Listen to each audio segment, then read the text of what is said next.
નમસ્કાર, KTV news Gujarati સાથે હું છું લવલીન કૌર। અત્યારે એક નવો જ મુદ્દો ચર્ચાઈ રહ્યો છે અને આ સાથે આ મુદ્દાને લઈને લોકો હવે ભયભીત જોવા મળી રહ્યા છે।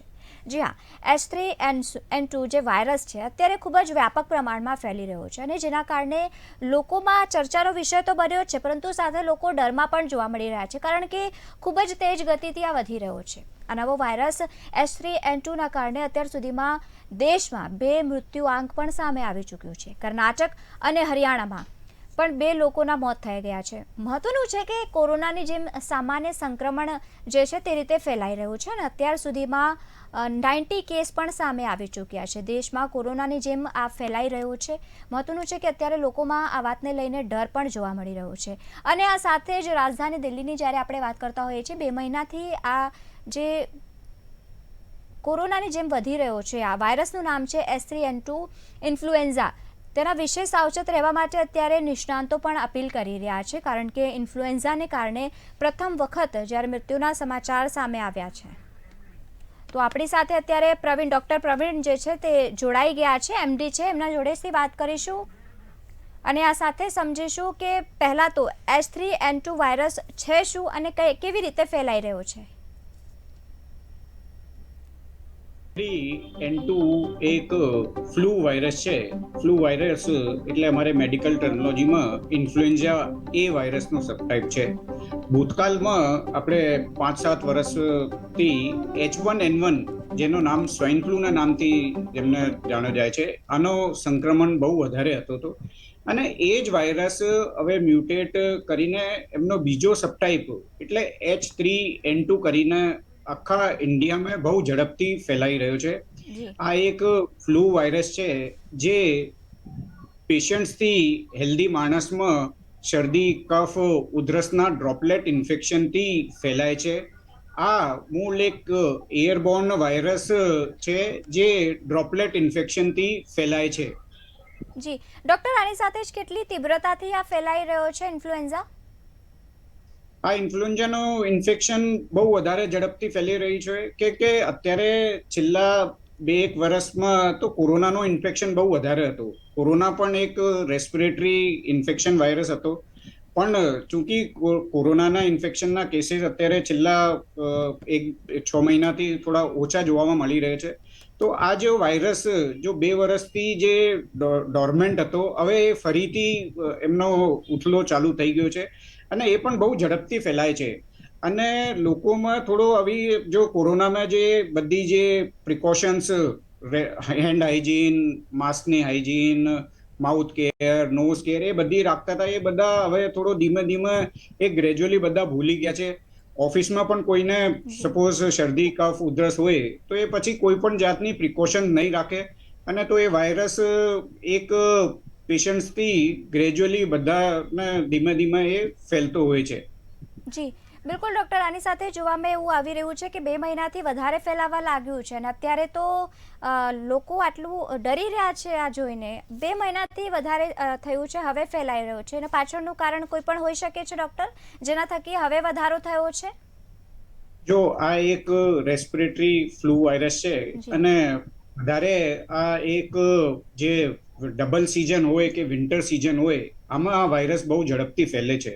તો અત્યારે છેલ્લા 15-20 દિવસથી આપણે ગુજરાત કહો કે બધી ઇન્ડિયામાં બધી જગ્યા ઉપર થોડો ડબલ સિઝનનો એન્વાયરમેન્ટ વધારે હતો કે ભાઈ રાત્રે થોડી ઠંડી રહે, દિવસમાં ગરમી રહેતી હોય।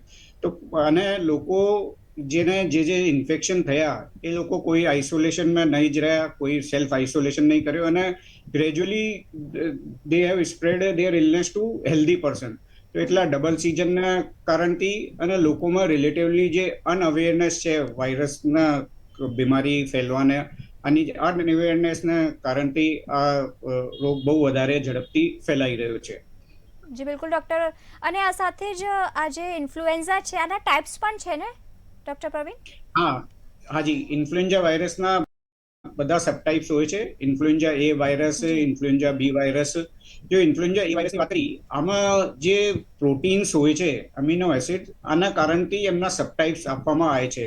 2 ટાઈપના H પ્રોટીન અને N પ્રોટીન, 2 ટાઈપના પ્રોટીન હોય છે। આના હિસાબથી આમાં ડિફરન્ટ એમના નોમનક્લેચરના હિસાબથી ડિફરન્ટ એમને નામ આપવામાં આવે છે। પહેલા 2-3 વર્ષ પહેલા H1N1 જેને અમે સ્વાઇન ફ્લુ વાયરસ કહેતા હોઈએ, આનો સંક્રમણ બહુ વધારે હતું.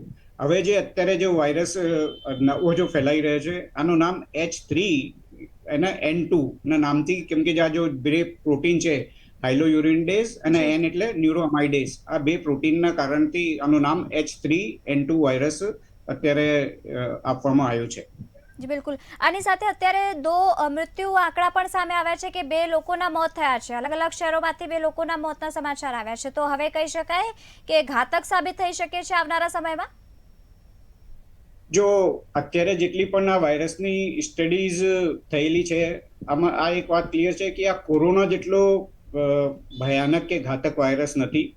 શરૂઆતમાં વાયરસની લક્ષણની વાત કરું તો અર્લી સ્ટેજમાં શરદી, કફ, ઉધરસ, તાવ, હેડેક, બોડી એક, માથામાં દુખાવો, કમજોરી લાગવાનો, અશક્તિ લાગવાનો, ડાયરિયા, વોમિટિંગ, જાત જાતના જુદા જે વાયરલના સિમ્ટમ્સ હોય આવી રીતના આનો પ્રેઝન્ટેશન થતો હોય.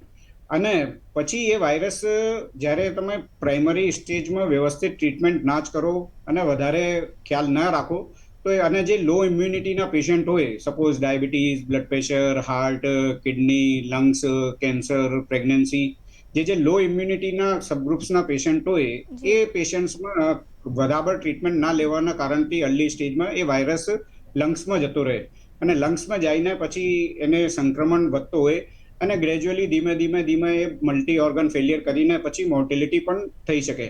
પણ ઓવરઓલ એક સિનેરિયો જોઈએ તો એવું બહુ ખરાબ કોરોના જેવું ઘાતક વાયરસ અત્યારે આજની પરિસ્થિતિમાં જે રિસર્ચ કે અહેવાલ આવી રહ્યા છે, એટલો બહુ ખરાબ નહીં લાગતો.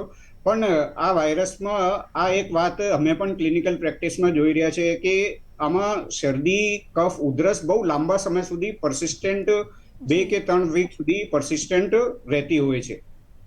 જી બિલકુલ. આની સાથે ડોક્ટર, એને અત્યંત ચેપી ગણવામાં આવી રહ્યું છે, કારણ કે થાય છે તો ફરી, કારણ કે સંક્રમણ વધતું જાય છે, એકથી બીજામાં જતું રહે છે, પરંતુ આ ખૂબ જ સંક્રમણ વધારે પ્રમાણમાં છે. હા, ડેફિનેટલી આ વાયરસનું સંક્રમણ એટલે આની સ્પ્રેડ થવાની ક્ષમતા બહુ વધારે છે. એ ઝડપથી પેશન્ટથી નોર્મલ પર્સનમાં ફેલાય છે અને લોકોમાં અત્યારે આ જે અવેરનેસ છે એ બહુ ઓછી જોવામાં મળી રહી છે. કોઈ પણ પેશન્ટ સિમ્પલ જે આપણે હેન્ડ હાઇજીન સમજો કે હેન્ડ વોશિંગ સમજો, માસ્કનો ઉપયોગ સમજો, એ બધું લોકો એકદમ ભૂલી ગયા છે. તો એટલે પ્રિલિમિનરી સ્ટેજમાં કોઈને પણ શરદી, કફ, ઉધરસ, પ્રાઇમરી કોઈ પણ વાયરલ જેવા સિમ્ટમ્સ હોય તો એક તો preliminary self treatment, self medication ના કરવી જોઈએ. ડે 1માં તમારે ડોક્ટરને બતાવીને એમની સલાહ મુજબ ટ્રીટમેન્ટ ચાલુ કરવો જોઈએ. પોસિબલ ડોક્ટર સલાહ આપતો હોય તો એન્ટીવાયરલ ડ્રગ સપોઝ તમે ડે 1માં ચાલુ કરી દો તો આના બહુ સારા રિઝલ્ટ છે. અને બીજું, ઇટ ઇઝ બેટર કે ભાઈ તમે સપોઝ ઓફિસમાં કામ કરતા હોય તો 2 કે 3 દિવસની રજા જ લઈ લો. તો આના એડવાન્ટેજ શું છે કે તમે આ વાયરસ બીજા જે તમારા કલીગ્સ છે એમને ટ્રાન્સફર કરવાથી રોકી શકો છો.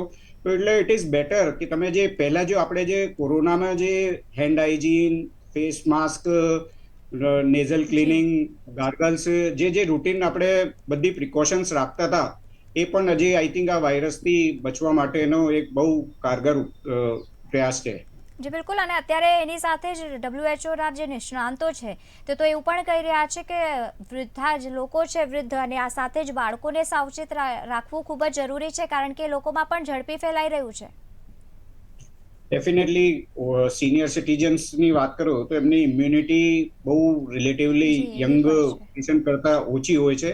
અને બીજું, એમને બીજી કોઈને કોઈ કોમોર્બિડિટી એટલે diabetes, blood pressure, kidney, heart, કોઈને કોઈ જોડે કોમોર્બિડિટી થતી હોય. તો એટલે એ લો ઇમ્યુનિટીના કારણથી એમના વાયરસમાં એક તો ઇન્ફેક્શન પહેલા થવાની પોસિબિલિટી વધારે હોય, ઇન્ફેક્શનથી રિકવરી થવાની પોસિબિલિટી થોડી વાર લાગે, અને વાયરસનું સંક્રમણ વધારે ઝડપથી લંગ્સમાં ફેલાય છે અને પછી કોમોર્બિડિટીના કારણથી બીજા ઓર્ગન્સ ઉપર પણ ડેમેજ થતું હોય છે. જી. આની સાથે જ ડોક્ટર, બાળકો માટે તો 10 લક્ષણ પણ જાહેર કરવામાં આવ્યા છે, જે ઇમરજન્સી લક્ષણોમાં ગણાવવામાં આવી રહ્યું છે. તો આ વાતને નકારી તો ન શકાય કે ઇન્ફ્લુએન્ઝા જો એના પર ધ્યાન ન આપીએ તો આવનારા સમયમાં એક અત્યંત જોખમી પગલું કહી શકાય કે જો આપણે ધ્યાન ન આપીએ તો. જો પહેલી વાત તો આ એક કોઈ નવો વાયરસ નથી. ઇન્ફ્લુએન્ઝા ફ્લૂ વાયરસ ઘણા વર્ષોથી બધી કન્ટ્રીમાં ફેલાય છે. આ આનો એક સબટાઇપ છે. તો એટલે લોકોનો કોઈ ભયભીત થવાની આ વાયરસના નામથી કોઈ બહુ ભયભીત થવાની જરૂરત નથી, પણ પ્રિકોશન્સ રાખવાની બહુ જરૂરત છે. અને હું મૂળ આપના માધ્યમથી દરેક દર્શક મિત્રોને કહેવા માંગીશ કે ગમે તે કોઈ પણ વાયરલ જેવા સિમ્ટમ દેખાય, શરદી, કફ, ઉધરસ, તાવ, હેડેક, બોડી એક, પેટમાં દુખાવો, ડાયરિયા, વોમિટિંગ, સેલ્ફ મેડિકેશન ના કરવી જોઈએ. તમારે ડે 1 કે ડે 2 એ ઇગ્નોર ના કરવો જોઈએ. ડે 1 કે ડે 2 માં જ તમારે કોઈ પણ ફિઝિશિયન, જનરલ પ્રેક્ટિશનર, કોઈ પણ ડોક્ટરને બતાવીને એમની સલાહ મુજબ જ ટ્રીટમેન્ટ કરવું જોઈએ. જી, આની સાથે જ ડોક્ટર વસંત પટેલ પણ અમારી સાથે જોડાઈ ગયા છે. ડોક્ટર વસંત, આપની જોડે વાત કરીશું કે ઇન્ફ્લુએન્ઝાના કારણે અત્યારે 2 મોતના અહેવાલ પણ સામે આવ્યા છે, પરંતુ જ્યારે નોર્મલ વ્યક્તિની વાત કરીએ તેને ચેપ લાગે છે અને એની અપેક્ષામાં જ્યારે બીજા વ્યક્તિઓની વાત કરીએ છીએ જે લોકોને ચેપ લાગતા મૃત્યુ પામ્યા છે, કયા પ્રકારના ડિફરન્સ જોવા મળે આ સામાન્ય લોકોમાં અને જે લોકો મૃત્યુ પામ્યા છે એમાં? જે H3N2 છે, આપણે જે વાત કરીએ છીએ ઇન્ફ્લુએન્ઝા વાયરસ, આપણે અહીંયા જનરલી આપણે ફ્લૂ થયો એવું ડોક્ટર્સ દ્વારા જાણવા મળતું હોય છે સામાન્ય જનતાને કે ભાઈ તમને ફ્લૂ થયો છે, 2-4-5 દિવસમાં ઓટોમેટિક મટી જશે આ દવા લો. એટલે ચોક્કસથી આ વાયરસ આજે કઈ નવો આવ્યો નથી, પરંતુ આપણે હવે જેમ જેમ જીનોમિક સિક્વન્સ અને વાયરોલોજી લેબની સગવડ વધી છે એટલે સામાન્ય જનતા સુધી આ માહિતી પહોંચે છે કે ભાઈ આ H3N2 છે, કે આ ડેલ્ટા છે, કે આ આલ્ફા છે, કે આ ઓમિક્રોન છે. એટલે આ માહિતી વાયરોલોજી લેબ અને વધુ પડતું આપણું જે વિગરસલી જે જીનોમિક સિક્વન્સ થઈ રહ્યું છે એના કારણે આપણને આ ડિટેલ માહિતી મળે છે અને એ મીડિયા દ્વારા લોકો સુધી પહોંચે છે. એટલે સમગ્ર જનતાને આપના માધ્યમથી એક મારી વિનંતી છે અને એક માર્ગદર્શન છે કે ભાઈ આવા કોઈ મોટા નામ તમે વિચારીને ગભરાઈ જાઓ, દોડાદોડી કરી મૂકો, એવું કરવાનું કોઈ જરૂરિયાત નથી. આ ફ્લૂ વાયરસ વર્ષોથી દર આ સિઝન હોય છે, જ્યારે હોળીની આજુબાજુના સિઝનમાં અને ઠંડીની ઋતુમાં ફ્લૂ વાયરસ એક્ટિવ થતા હોય છે અને શરદી, ખાંસી, તાવ, ગળામાં દુખવું, હાથપગ દુખવા, અશક્તિ લાગવી, આવા બધા ચિહ્નો સાથે આ વાયરસ નું આક્રમણ થતું હોય છે શરીર ઉપર આપણા. અને જે દવાઓની રૂટીન, જે સામાન્ય દવાઓમાં જ આ વાયરસમાં સારવારથી લોકો રિકવર થઈ જ જતા હોય છે. પરંતુ જે ઘણા બધા એવા લોકો હોય છે કે જેને COPD, જેને ફેફસાના રોગ હોય, કોઈને કિડનીના ડિસીઝ હોય, કોઈને બ્લડ પ્રેશર હોય, કોઈને ડાયાબિટીસ હોય, કોઈને રિકરન્ટ ચેસ્ટ ઇન્ફેક્શન થતું હોય, એટલે આવી બધી જે કોમોર્બિડ કન્ડિશન કહીએ આપણે, અને ઉંમર હોય સાથે સાથે, આવા લોકોમાં આવા વાયરસના લીધે ક્યારેક કન્ડિશન બગડતી હોય છે અને મૃત્યુ થવાની શક્યતા રહેલી છે. પરંતુ સામાન્ય સંજોગોમાં આ વાયરસ કોઈ મોટી જાનહાનિ કરતો હોય એવું હોતું નથી. અને વિશ્વના અન્ય દેશો, જે આપણે પશ્ચિમ દેશોની વાત કરીએ, અમેરિકા છે, UK છે, આ બધી અને યુરોપિયન કન્ટ્રીઝમાં તો લોકો દર વર્ષે ફ્લૂની વેક્સિન લેતા હોય છે, ફ્લૂ શોટ આપણે જેને કહીએ છીએ. એવો ટ્રેન્ડ આપણે ઇન્ડિયામાં નથી હજી કે. ઇન્ડિયામાં આપણા જે ભારતની વસ્તી છે એના 0.00 લોકો ફ્લૂ શોટ લેતા હશે, જ્યારે અમેરિકા અને બધા દેશોમાં લોકો દર વર્ષે ફ્લૂ શોટ લેતા હોય છે. છતાં પણ ત્યાં આવા વાયરસનું અતિક્રમણ થતું હોય છે અને લોકોને ઇન્ફેક્શન લાગતું હોય છે. એટલે સામાન્ય જનતાએ પેપરમાં કે ન્યૂઝમાં H3N2 આવ્યું છે કે એનું આ થયું છે, એના કારણે આપણને આ થઈ જશે, તે થઈ જશે, એવું ગભરાવાની જરૂર નથી. તકલીફ હોય, તમારા સારા ડોક્ટર્સ હોય, સારા જનરલ પ્રેક્ટિશનર હોય, એલોપેથિક પ્રેક્ટિશનર કે જે બી, તમે સારા ક્વોલિટી વાળા જો પ્રેક્ટિશનર પાસે જશો તો અનનેસેસરી તમને એન્ટીબાયોટિક, જે કેસમાં એન્ટીબાયોટિકની જરૂર નથી, એવી અનનેસેસરી વધારે પડતી દવાઓ પણ નહીં ખવડાવે અને સામાન્ય થોડી 2-4 પ્રકારની દવાઓથી તમને આમાંથી રિકવરી થઈ જશે. જી બિલકુલ ડૉક્ટર વસંત, અને આ સાથે જ્યારે આપણે વાત કરતા હોય લોકોને એક મૂંઝવણ પણ એ છે કે જ્યારે કોરોના આવ્યો હતો તો કોરોનાનું ટેસ્ટ કરાવે ત્યારે ખબર પડી જતી હતી કે કોરોના છે, પરંતુ આ જે વાયરસ નવો આવ્યો છે ઇન્ફ્લુએન્ઝા, તેનાથી સામાન્ય લક્ષણો આ ધરાવે છે, શરદી હોય છે, ઉધરસ હોય છે, તો લોકોને ખબર નથી પડતી. હવે આ વાતનું ખબર કેવી રીતે આ વાતની પડે કે ભાઈ અમને પણ આવું જ રીતે થઈ રહ્યું છે, એટલે આ ઇન્ફેક્શન અમારામાં જોવા મળી રહ્યું છે? ચોક્કસથી કોઈ કયો વાયરસ નું તમને ઇન્ફેક્શન થયું છે તે જાણવા માટે તમારે વાયરોલોજી ટેસ્ટ કરાવવા પડે, જીનોમિક સિક્વન્સ કરાવવું પડે, તો જ આ પ્રકારના વાયરસ જી ડિટેક્ટ થતા હોય છે. અને પીસીઆર ટેસ્ટ આપણે જે કોરોનામાં કરાવતા હતા, એટલે આ બધા ટેસ્ટ કરાવવા પડે. પરંતુ 80-90% પોપ્યુલેશન જેને ઇન્ફેક્શન લાગ્યું હોય એને 3-4 દિવસમાં તો એમનેમ રિકવર થઈ જતું હોય છે. એટલે જનરલી ડોક્ટર્સ પણ મોટા ભાગના લોકો સજેસ્ટ ના કરતા કે ભાઈ તમે આ ટેસ્ટ કરાવો, કારણ કે ટેસ્ટની કોસ્ટ જ એટલી બધી થઈ જાય કે એનાથી 50-30% ખર્ચામાં તો પેશન્ટ રિકવર થઈ જાય.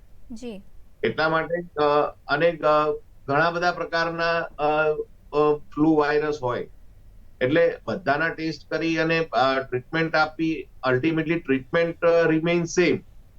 જી બિલકુલ મોટા ભાગના એનાલ્જેસિક છે એ આપતા હોઈએ છીએ, સાથે મલ્ટીવિટામિનની ટેબ્લેટ આપતા હોય અને એસઓએસ પેરાસિટામોલ આપતા હોય છે. પરંતુ એન્ટીબાયોટિકનો જ્યુડિશિયલ યુઝ કરવો હોય ખૂબ જરૂરી છે ડોક્ટરોએ. અને સેલ્ફ મેડિકેશન, તમને બીમારી થઈ, તમે મેડિકલ સ્ટોર ઉપર જતા રહો, એટલે મેડિકલ સ્ટોર વાળા ફાર્માસિસ્ટ હોય કે નોન ફાર્માસિસ્ટ પર્સન હોય, એ એમની રીતે દવાઓ આપી દેતા હોય છે. જી અને એમાં બિલકુલ એન્ટીબાયોટિક અનજ્યુડિશિયસ યુઝ થાય એના લીધે રેઝિસ્ટન્સ ડેવલપ થાય છે. એટલે ચોક્કસથી જરૂરી હોય એ પ્રમાણે તમારા ફિઝિશિયનને બતાવો અને એ પ્રમાણે જ દવા. જી બિલકુલ, આ વાત તો ખરેખર સાચી છે. અને આ સાથે જ્યારે આપણે કોઈ પણ શરદી ખાય કાં તો ખાંસી થાય લોકોને, અને આ સાથે જ ઉધરસ થતી હોય છે, તો પણ ડૉક્ટરની પાસે જવાના બદલે લોકો નોર્મલ મેડિકલ સ્ટોર પર જઈને કોઈ પણ પ્રકારનું પ્રિસ્ક્રિપ્શન લીધા વગર જ એ લોકો દવા લઈ લેતા હોય છે.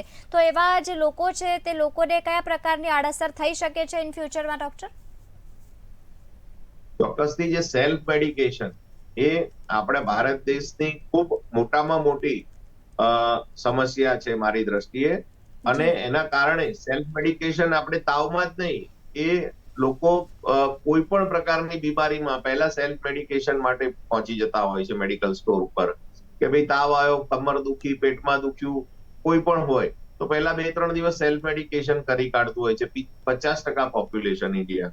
અને એના કારણે જે એનાલ્જેસિકના વધુ પડતા ડોઝના કારણે ઘણા બધા લોકોને કિડની, લીવર પર પણ ઇફેક્ટ થતી હોય છે. અને પ્રેગ્નન્ટ વુમનની વાત કરીએ, ઘણા બધા લોકોને પ્રેગ્નન્સી રહી જતી હોય છે, તો મેડિકલ સ્ટોર ઉપરથી કાર્ડ લઈ લે, પ્રેગા કાર્ડ, અને એમાં ટેસ્ટ કરી લે કે ભાઈ પ્રેગ્નન્સી છે, બેલીટીઆઈ પોઝિટિવ છે, અને મેડિકલ સ્ટોર પરથી 500-600 રૂપિયાની ગોળી લઈ લે, અને પછી બ્લીડિંગ એટલું બધું થતું હોય છે. અને આવી બહેનો કોમ્પ્લિકેશન સાથે પછી હોસ્પિટલમાં આવતી હોય છે, ત્યારે જી ઘણી લેટ હોય છે, ખૂબ પરેશાની પણ થતી હોય છે, અને ખૂબ દવાઓનો પણ ખર્ચો એમને થતો હોય છે. જી બિલકુલ. આની સાથે ડૉક્ટર, જી જી હા જી સેલ્ફ મેડિકેશન અને over the counter direct pharmacy પરથી અથવા મેડિકલ સ્ટોર ઉપરથી તમે દવા લઈને તમે ગળશો, ચોક્કસ તમારા શરીર માટે એ નુકસાનકારક નીવડશે. માટે એવી વસ્તુને તમે એવોઇડ કરો. જી બિલકુલ. આની સાથે ડૉક્ટર પ્રવીણ આપણા પાસે આવવા માંગીશ કે અત્યાર સુધીમાં 3 આંકડા આવી ગયા છે સામે મૃત્યુના, તો એ જે લોકોમાં હવે મૃત્યુ આંક વધી શકે છે, રેશિયો વધી શકે છે, આવા પ્રકારના કોઈ એંધાણ દેખાઈ રહ્યા છે? જો કોઈ પણ બીમારીમાં, ચાહે મલેરિયા હોય, ડેન્ગ્યુ હોય, ટ્યુબરક્લોસિસ કરો, કોઈ પણ બીમારીમાં મોર્ટિલિટી તો થાય છે જ. અને મોર્ટિલિટી શાના કારણથી છે એ પણ જોવો પડશે. બીજાના કોઈ કોમોર્બિડિટી ઇલનેસ હોય, એમને ડાયાબિટીસ હોય, બ્લડ પ્રેશર, કિડની, હાર્ટ, ગમે તે કોઈ પણ પ્રોબ્લેમ હોય, તો ઓલરેડી બોડીની ઇમ્યુનિટી ઓછી થતી હોય, તો વાયરલના ઇન્ફેક્શનના કારણથી પોસિબિલિટી વધી જતી હોય મોર્ટિલિટીની. તો એટલે આ 2 કે 3 ડે તો ઓવરઓલ કે ઇન્ડિયામાં જેવી રીતે વાયરસ ફેલાઈ રહ્યો છે, આ એક બહુ મિનિમલ, એટલે 0/0 કહેવાય. તો આ મોર્ટિલિટીના ફિગરથી કોઈને બેક કરવાની જરૂરત નથી. જે સિમ્પલ, જે બેસિક પ્રિકોશન્સ છે, જે ફ્લૂથી બચવા માટેની છે, એ જ રાખવી જોઈએ. સમયસર દવા જ લેવી જોઈએ, અને સેલ્ફ મેડિકેશન, સેલ્ફ ટ્રીટમેન્ટ ના જ કરવું જોઈએ. અને Day 1 અને Day 2 એ બહુ ઇમ્પોર્ટન્ટ હોય છે ગમે તે તાવનો. તમારે Day 1 કે Day 2 જ તમારે ફિઝિશિયનની સલાહ લઈને વ્યવસ્થિત પ્રાઇમરી ટ્રીટમેન્ટ કરાવવી જોઈએ. જી ડૉક્ટર, આની સાથે જ એક મહત્વનો પ્રશ્ન અહીંયા ઊભો થાય છે કે જ્યારે પણ વાયરલ ઇન્ફેક્શન લાગે, સૌપ્રથમ જે ઇમ્યુનિટી છે તે લો થઈ જાય છે, તેના થકી પણ અડધા લોકોને તો એમ જ જેથી ઇન્ફેક્શન લાગી જતો હોય છે. તો ઇમ્યુનિટી વધારવા માટે કયા પ્રકારની સાવચેતી રાખવી જોઈએ અને કયા પ્રકારનું ફૂડ પછી આપણે લઈ શકાય? જો બોડીની ઇમ્યુનિટી બિલ્ડઅપ કરવા માટે એક તો તમારે સંપૂર્ણ આરામ કરવો જોઈએ. Bed rest is very very important. નિયમિત દવા ગોળી જે પણ ડોક્ટર પ્રિસ્ક્રાઇબ કરી છે એમને દવા ગોળી નિયમિત લેવી જોઈએ. બીજું, આ વાયરસ જ્યારે ઇન્ફેક્શન હોય તો 2 કે 3 વખત ગરમ પાણીના મીઠાના ગાર્ગલ્સ કરવા જોઈએ. 1-2 વખત સ્ટ્રીમ ઇન્હેલેશન લેવો જોઈએ અને લિક્વિડ ઇન્ટેક બહુ વધારે લેવો જોઈએ. ગમે તે કોઈ પણ વાયરલ ઇન્ફેક્શન હોય, ભલે આ ઇન્ફ્લુએન્ઝાની વાત કરો, કોવિડની વાત કરો, ઇવન ડેન્ગ્યુની વાત કરો, કોઈ પણ વાયરલ ઇન્ફેક્શનમાંથી ઝડપથી બહાર આવવાનો રામબાણ જે ઉપચાર છે એ તમારે લિક્વિડ ઇન્ટેક બહુ વધારે કરવો જોઈએ. મિનિમમ 3 કે 4 litre liquid in any form, ભલે તમારે જ્યુસ લેવો, દૂધ લેવો, ગમે તે એની ફોર્મ્સમાં લિક્વિડનો ઉપયોગ વધારે કરવો જોઈએ. પોસિબલ હોય તો યોગા, પ્રાણાયામ, મેડિટેશન કરવો જોઈએ અને બેડ રેસ્ટ કરવો જોઈએ. તો અને ખોરાકમાં તો લીલા શાકભાજી, ફ્રૂટ, જ્યુસીસ, હાઇજેનિક ફૂડ વધારે લેવો જોઈએ. બહારનો બને ત્યાં સુધી ફૂડ અવોઇડ કરવો જોઈએ. તો જે સિમ્પલ બેસિક પ્રિકોશન્સ છે, આથી આ વાયરસથી આપણે વ્યવસ્થિત રીતે લડી શકીએ અને ઇમ્યુનિટી ઇન્ક્રીઝ કરી શકીએ. જી બિલકુલ. આની સાથે ડૉક્ટર વસંત પાસે જઈશું. ડૉક્ટર વસંત, પછી આની વેક્સિનેશન વિશે કોઈ અમારા દર્શકોને માહિતી આપો, કારણ કે વેક્સિનેશન નોર્મલ છે કે પછી આના માટે કોઈ વિશેષ પ્રકારનું વેક્સિનેશન પણ હોઈ શકે છે, કારણ કે નોર્મલ વાયરલ ઇન્ફેક્શન છે અને જે રીતે આપે જણાવ્યું કે પહેલા પણ આવી ચૂક્યું છે આવું જ વાયરલ ઇન્ફેક્શન. ફ્લૂ વેક્સિન દરેક સિઝનમાં નવી વાયરસ સ્ટ્રેન પ્રમાણે અવેલેબલ હોય જ છે. એટલે જે કોઈ પણ વ્યક્તિને ફ્લૂ શોટ લેવા હોય, ફ્લૂ વેક્સિન, તો એમના ફિઝિશિયન જે લોકો રેગ્યુલરલી આપતા હોય છે એવા લોકોનો કન્સલ્ટ કરવો જોઈએ. અને જે લેટેસ્ટ સ્ટ્રેન વાળી જે વેક્સિન હોય એ લેવાથી ચોક્કસથી ફાયદો થતો હોય છે. એનાથી 50-60% જેટલું પ્રોટેક્શન આનાથી મળતું હોય છે. પરંતુ આપણી જે ઇન્ડિયન જે જેનેટિક અને આપણી જે ઇમ્યુનિટીની વાત કરીએ તો યુરોપિયન અને જે અમેરિકન કન્ટ્રીઝમાં જે લોકોનું પોપ્યુલેશન છે એના કરતા આપણી કદાચ ઇમ્યુનિટી વધુ સારી છે. એના કારણે જ આપણે ત્યાં કોરોનામાં પણ મોર્ટાલિટી ઓછી જોવા મળી યુરોપ અને અમેરિકન કન્ટ્રીઝ કરતા. એટલે અને મોટા ભાગના જે લોઅર મિડલ અને મિડલ ક્લાસ લોકોની વાત કરીએ તો વેક્સિનની કોસ્ટ, વેક્સિન 700-800 રૂપિયાની આવતી હોય છે. એના કારણે પણ એ કોસ્ટના ફેક્ટરના કારણે જો એક પરિવારમાં 5 જણા હોય તો 4,000 રૂપિયાની વેક્સિન થઈ જતી હોય. એટલે કોસ્ટના કારણે પણ સામાન્ય લોઅર મિડલ ક્લાસ અને મિડલ ક્લાસ આ વેક્સિન લગભગ પ્રાઇસ સાંભળ્યા પછી નથી લેતા હોય છે. જે અપર મિડલ ક્લાસ કે હાયર ક્લાસ વાળા હોય છે એ લોકો, ઘણા લોકો ફ્લૂ શોટ લેતા હોય છે રેગ્યુલર. જી બિલકુલ. આ સાથે જ અમારી સાથે ચિરાગ પરમાર પણ જોડાઈ ગયા છે. ડૉક્ટર ચિરાગ, જ્યારે આપણે વાત કરીએ કે 2 મહિનાથી વધી રહ્યો છે અને પહેલાં રાજધાની દિલ્હીની વાત કરવામાં આવી હતી અને હવે તો કર્ણાટકમાં અને આ સાથે જ 3 મૃત્યુઆંક પણ વધી ગયો છે, તો એવું કહી શકાય કે એક રાજ્યમાંથી બીજી રાજ્યમાં પણ સંક્રમણ વધી રહ્યું છે. તો આ સાથે જ્યારે ટ્રાવેલિંગ કરતા હોઈએ ત્યારે પણ વધુ જોખમી કહી શકાય. હા, એકચ્યુઅલી હોઈ શકે એવું, કેમ કે જે રીતે કોરોના પણ જે રીતે વધ્યો છે તેનું પણ એ જ રીઝન છે કે તમે ટ્રાવેલિંગ કરો કે તમે જે ખાવાનું ધ્યાન નથી રાખતા, ગમે એવું બહારનું ખાઈ નાખો છો કે ગમે એવું તમે પાણી પી લ્યો છો. એના કરતા બેટર છે કે તમે ટ્રાવેલિંગ કરો, તમે ગમે ત્યાં જાઓ, તમે જે કંઈ બી ખાઓ તો હેન્ડ સેનિટાઈઝરનો યુઝ કરો. તમે બહાર જાઓ છો તો ઓલવેઝ માસ્ક પહેરવાનું ધ્યાન રાખો. અને જરૂરી પ્રમાણે તમારા અગર શરીરમાં કોઈ ચેન્જીસ દેખાય છે તો અચૂકથી તમારા નજીકના ડોક્ટરને કન્સલ્ટ કરીને એના રિલેટેડ જે કંઈ બી પ્રોબ્લેમ છે એમને જણાવો તો એનો અચૂક ઇલાજ થઈને બીજા લોકોને ન સ્પ્રેડ થાય એના માટે તમે પગલાં લઈ શકો. જી બિલકુલ. આની સાથે ડૉક્ટર ચિરાગ, જ્યારે આપણે વાત કરીએ અત્યારે તો 3 રાજ્યનું જ નામ છે, 3-4 રાજ્યોમાં, પરંતુ આવનારા સમયમાં એવું થઈ શકે છે, એવા એંધાણ છે કે બીજા રાજ્યોમાં પણ આ જે ઇન્ફ્લુએન્ઝા વાયરસ છે પહોંચી શકે છે?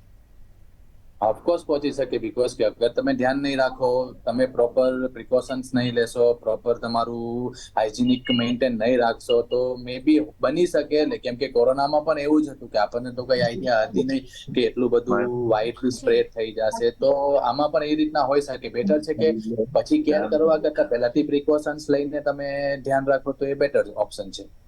જી બિલકુલ. આની સાથે કહી શકાય કે ઘાતક પણ થાય, અગર બેદરકારી દાખવીએ તો આવનારા સમયમાં ઘાતક સાબિત થઈ શકે છે. એ તો આપણે જોઈ જ લીધું છે કોરોનામાં પણ એ જ રીતનું હતું ને કે બેદરકારીના લીધે જ લોકોને કહેવામાં આવ્યું હતું, વારંવાર ડોક્ટરોના થ્રુ કહેવામાં આવ્યું હતું કે તમે આ માસ્ક પહેરો, તમે થોડું ડિસ્ટન્સ રાખો, તમે ખાવામાં ધ્યાન રાખો, કે મેડિકેશન્સ પ્રોપરલી કરો, તમે જો ઇન્ફેક્ટેડ છો તો બહાર નહીં જાઓ. પણ ઘણા એ સાંભળ્યું ના હોય તો એના લીધે જ આ સ્પ્રેડ થવાનું એક રીઝન થઈ રહ્યું છે. જી બિલકુલ, આની સાથે ડૉક્ટર વસંત પાસે આવીશું. ડૉક્ટર વસંત, લક્ષણો જે જોવા મળી રહ્યા છે 2 સપ્તાહ સુધી જઈ રહ્યા છે, એટલે લાંબુ ગાળા કહી શકાય, 15 દિવસ જેવું થઈ જાય. તો 15 દિવસ સુધી જો માણસ સતત દવા લે તો ડેફિનેટલી જે ઇમ્યુનિટી છે તે લો તો થવાની છે. તો થઈ શકે છે કે જે 3 આંકડા આવ્યા છે મૃત્યુના, એ એવી જ કઈ રીતે સામે આવ્યા છે, એવું બની શકે છે? ના, ચોક્કસથી આપણે જે 3 આંકડા છે, પહેલી વાત તો 140, 35, 40 કરોડના પોપ્યુલેશનમાં 3 ફિગર જે આપણને મળી છે, ઇટ ઇઝ એબ્સોલ્યુટલી નેગ્લિજેબલ કહેવાય, જે મોર્ટાલિટીની વાત કરી. હવે 3 પેશન્ટના આપણી પાસે પૂરા ડેટા અવેલેબલ નથી કે લોકોને સાથે કોમોર્બિડ કન્ડિશન કઈ હતી, કોઈને અસ્થમા હતો કે નહીં, કોઈને liver disease, kidney disease, blood pressure, diabetes, આ બધા કોઈ કોમોર્બિડ કન્ડિશન હતી કે નહીં, એને સાથે બીજા કોઈ કોમ્પ્લિકેશન હતા કે નહીં, એવી કોઈ માહિતી આપણી પાસે છે નહીં ડિટેલમાં અત્યારે. એટલે ચોક્કસથી આપણે 3 ની જે મોર્ટાલિટી થઈ છે એના પરિપ્રેક્ષમાં આપણે એટલું બધું ટેન્શન કરીને ગભરાઈ જઈને પબ્લિકમાં કિયોસ ઉભો થઈ જાય એવી કોઈ પણ સ્ટેટમેન્ટ આપવાનો કોઈ મતલબ નથી અત્યારે આ લેવલે. એટલે ચોક્કસથી અત્યારે જે વાયરલ H3N2 અને બીજા અન્ય વાયરલ ઇન્ફેક્શન, જે શરદી, ખાંસી, તાવ, એના જે અત્યારે અમારી પાસે જે કેસીસ આવી રહ્યા છે, એમાં ચોક્કસથી તાવ 3, 4, 5 દિવસમાં મેક્સિમમ જતો રહેતો હોય છે, પણ ડ્રાય કફિંગ, ખાંસી એને ઘણા 15, 20 દિવસ સુધી ચાલ્યા કરતી હોય છે અને ધીરે ધીરે ગ્રેજ્યુઅલી ઓછી થતી હોય છે. અને એ દરમિયાન મોટા ભાગના પેશન્ટમાં મારી પાસે જે અત્યાર સુધી આવ્યા છે એમાં કોઈને કોઈ પ્રકારના કોમ્પ્લિકેશન થયા નથી. એટલે ચોક્કસથી ધીરજ રાખવાની જરૂર છે. તમને ખાંસી આવતી હોય છે, લાંબી ચાલતી હોય ખાંસી, ચોક્કસ તમારે doctor x-ray, chest, blood reports એ બધું કરીને જોઈ લેતા હોય છે રૂટીનમાં, અને એમને કઈ ડાઉટ લાગે તો પછી આગળ એ લોકો એમની કાર્યવાહી કરતા હોય છે. પરંતુ ઘણીવાર પેશન્ટ પોતે નાસીપાસ થઈ જતા હોય છે અને પછી જે ઝોલાછાપ ડોક્ટરો પણ ઘણા બધા અવેલેબલ હોય છે, એ લોકોએ સ્ટીરોઇડનો ઉપયોગ ચાલુ કરી દીધો છે અત્યારે. તો ચોક્કસથી આવા જે અનએથિકલ પ્રેક્ટિસ કરવા વાળા અને અનજ્યુડિશિયસ જે પ્રેક્ટિસ ચાલતી હોય છે સ્ટીરોઇડની, એની સામે એ આપણા માટે ચિંતાજનક છે. અને યુઝના કારણે પછી એ લોકોની ઇમ્યુનિટી ડાઉન થતી હોય અને એ લોકો સ્ટીરોઇડ બીજા કોમ્પ્લિકેશનમાં જતા હોય એવું ચોક્કસ ધ્યાને આવતું હોય છે. એટલે આ જુઓ, તમારે ડોક્ટર પર વિશ્વાસ રાખી અને ધીરજ રાખો. અને ખાંસી છે અત્યારે જે ચાલી રહી છે 15-20 દિવસ સુધી ચાલતી હોય છે અને મટી જતી હોય છે, એટલે કઈ ડરવા ગભરાવાની કેવી કોઈ ચિંતા નથી. તમને કોરોનામાં જે SMS હતું, સોશિયલ ડિસ્ટન્સ, માસ્ક, આની સાથે જ સમયનો અભાવ હોવાના કારણે ડોક્ટર ચિરાગ આપની પાસે આવીશ કે અત્યારે 3 રાજ્યોની વાત થઈ, પરંતુ H3N2 જે ઇન્ફ્લુએન્ઝા જે બેક્ટેરિયા છે, વાયરસ સોરી, જે ત્યારથી ક્યાંથી સૌ પહેલા આવો જો કેસ નોંધવામાં આવ્યો હતો તેવી સંપૂર્ણ માહિતી બહાર આવી છે ખરા? ડોક્ટર ચિરાગ. હેલો જી, અવાજ સંભળાવી રહ્યો છે?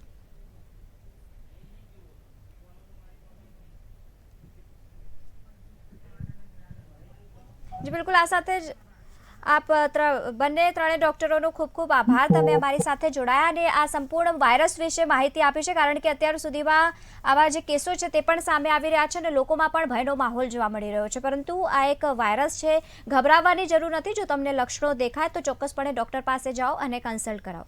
તો આ પ્રોગ્રામમાં બસ હાલ આટલું જ. ફરી મળીશું, ત્યાં સુધી જોતા રહો KTV ન્યૂઝ ગુજરાતી.